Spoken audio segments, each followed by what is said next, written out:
trauma pelecehan, aku ngalamin itu dari SD. SD usia kelas 3 SD itu kejadiannya tuh di angkot. Waktu itu di angkot sama yang pelakunya itu seperti Koko gini deh, seumuran gitu. Oh, seperti Koko. Ya maksudnya perawakannya tuh apa sih? Kayak eksekutif muda gitu tapi sama-sama naik angkot gitu kan.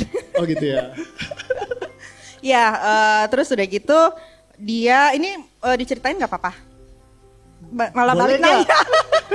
Harusnya saya nanya, diceritain nggak apa-apa? Udah nggak apa-apa sih, sekarang santai aja. Oke. Jadi waktu itu dia memasukkan tangannya itu ke, kan kita biasa duduk di angkot tuh ya, dia masukin tangannya ke bawahnya saya gitu.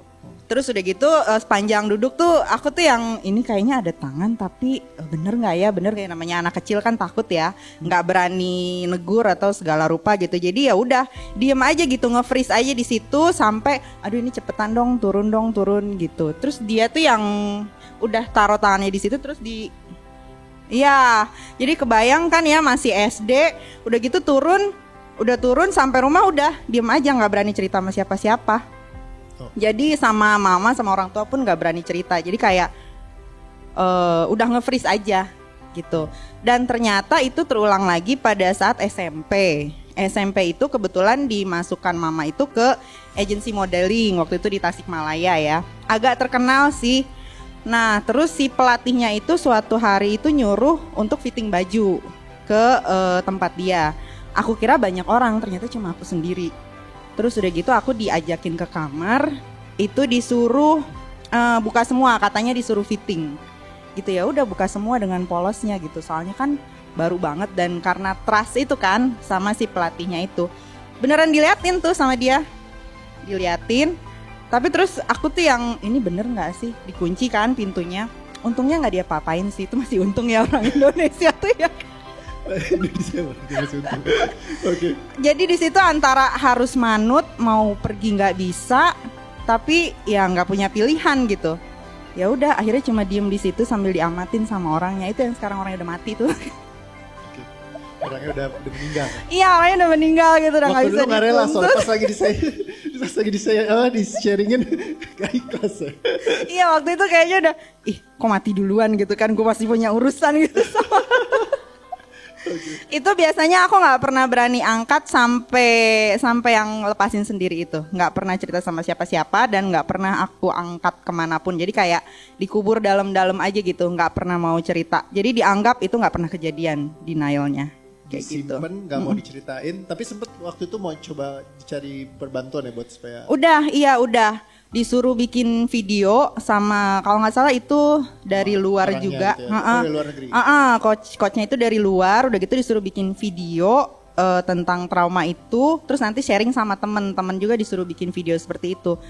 Tapi ujung-ujungnya mewek juga sih, mewek aja terus gitu. Udah berapa kali bikin video, nggak terlalu banyak perubahan, ya udahlah, dipikir mungkin sudahlah.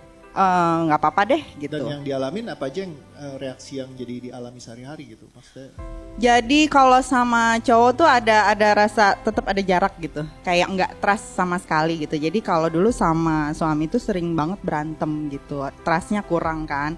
Jadi kayak terus udah gitu gampang curigaan juga gitu. Yang denial adalah pokoknya kalau pacaran sama cowok tuh nggak mau diapa-apain sama sekali.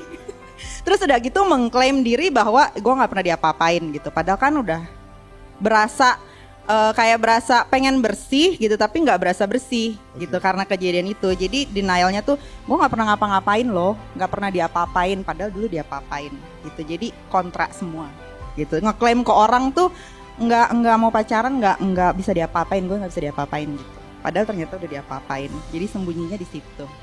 Dan yang unik lepaskan sendiri. Iya sendiri. Enggak cerita. Enggak. Ceritanya udah setahun kemudian. Oke ya, jadi waktu itu pas lagi diceritain, aku ngelepasin ini loh setahun yang lalu. Oke. Jadi baru cerita setelah melepaskan setahun yang lalu. Dan berarti udah lewat setahun sampai saat ini. Berarti kan iya. Waktu itu dirimu bilang bulan Juli juga ya berarti. Juli ketemu Juli udah 1 tahun nggak ada. Nggak ada. Kalau ada pasti susah cerita lah, nggak akan diceritain. Biasanya sih aku nggak cerita. Berikan applause dong teman-teman ya.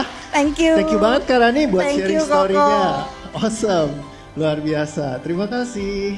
Yes, jadi teman-teman balik lagi. Orang yang punya trauma terkait dengan hal ini juga biasa kan kalau pelecehan seksual orang nggak bakal mau cerita gitu ya. Biasa mereka simpen kekep. Ya gimana kalau misalkan itu bisa dibuang gitu aja gitu. Sesuatu yang nggak harus dibawa seumur hidup kita. Dan kalau trauma yang se-ekstrim itu aja bisa dihilangin, ya apalagi trauma-trauma yang lain itu menjadi lebih mudah lagi. Ya jadi seperti itu. Doaku sistem ini akan lebih banyak lagi bisa mengubahkan kehidupan banyak orang di luar sana. Oke ya. Amin. Thank you.